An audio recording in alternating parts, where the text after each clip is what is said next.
The clip you just watched? I did not need a $1 million VFX budget or a massive studio for that. That was fully generated using the brand new Seedance 2.5, which is finally rolling out to the public. Today, I am putting it head-to-head against its predecessor, Seedance 2.0, to see if it actually fixes those core issues.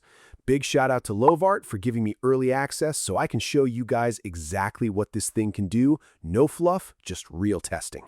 Welcome back to AI Quest. Let us get right into the platform. Once you're in Lovart, this is your main canvas. By default, you have this AI agent sitting there ready to help. But I want to push the raw model first, so I'm going to click straight into video generation. It defaults to Seedance 2.0, so make sure to swap that over to Seedance 2.5. Looking at the settings, we have some solid control here. I'm keeping reference to video active, going with a 16:9 aspect ratio and cranking the duration all the way to 30 seconds.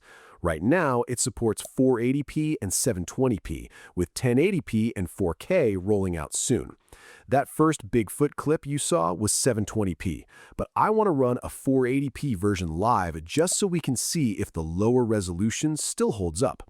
One pretty insane update here is the referencing. You can dump up to 50 references in this thing now, like 10 videos, 30 images, and 10 audio tracks. That is massive for consistency. But to keep it simple, I'm just uploading one single image of my classic Bigfoot character. For the prompt, I went heavy. I asked for a photorealistic blockbuster fight between Bigfoot and a T-Rex, breaking it down scene by scene with exact timestamps for the entire 30 seconds. I even added specific audio cues like bone-crunching sounds and sharp roars. It's a massive prompt, so if you want to copy it, just ask me down in the comments and I'll drop it for you. Okay, the 480p version is ready. Let's play it.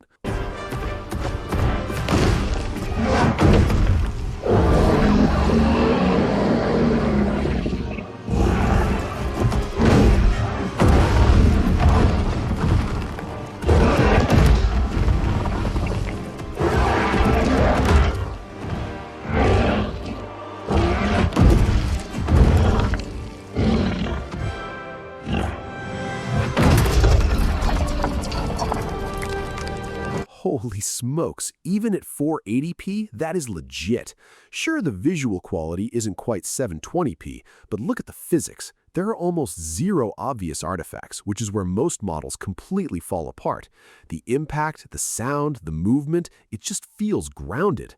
It's wild that we can just type text and get something that looks like it belongs in a billion-dollar movie.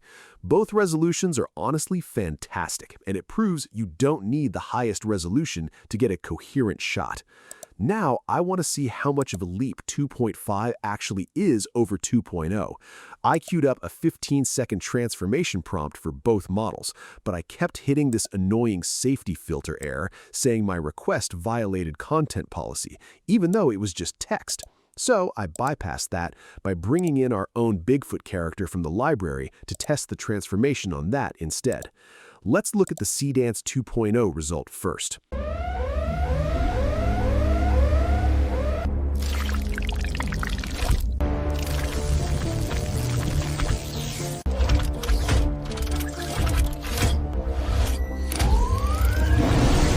Pretty cool, right? It gets the job done, and it's impressive. But now, look at the exact same prompt run through Seedance 2.5.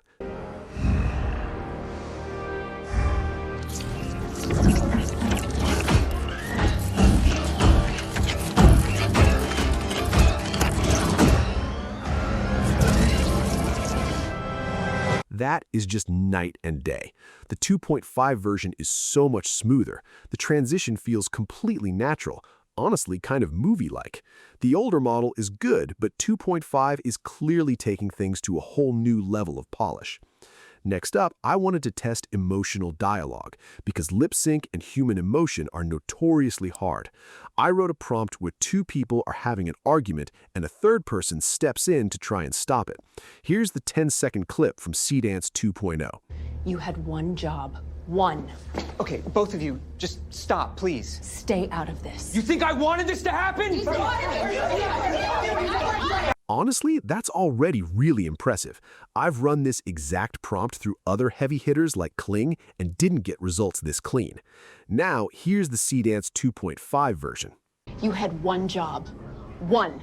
Okay, both of you, just stop, please. Stay out of this. You think I wanted this to happen? You think this is a game? I tried! It was him trying to help! Wow, it added a tiny bit of extra dialogue, but the clarity and facial expressions for each person are definitely a step up. It's a slight improvement over 2.0, but when the baseline was already this high, any improvement is a massive win. But here's where using Lovart really changes the game. If you don't want to write those massive paragraph prompts, you don't have to. You can just use their built-in AI agent to do it for you. I'm opening a new project and selecting the agent. For the models, I'm locking in Seedance 2.5 for video and GPT-2 Image Auto for the initial assets. I'm just going to give it a super basic prompt. I need a 30-second Pixar-style 3D animation about two young people finding a lost baby deer and guiding it through a dense jungle. Give me the character designs and a storyboard. That's it. The agent just does all the heavy lifting and research. Look at this. It's generating the characters right now. We have the male character named Milo, the baby deer, the mom deer, and check this out, it actually named the female character Samara. Next, it builds out an 8-panel storyboard grid. If I wanted to, I could go in and tweak every single panel, ask it to regenerate a specific shot or add text. The control here is freaking awesome. But for this test, I'm just going to tell it to generate the video from these shots. And here's the final 30-second animation. Look, Milo, a baby deer.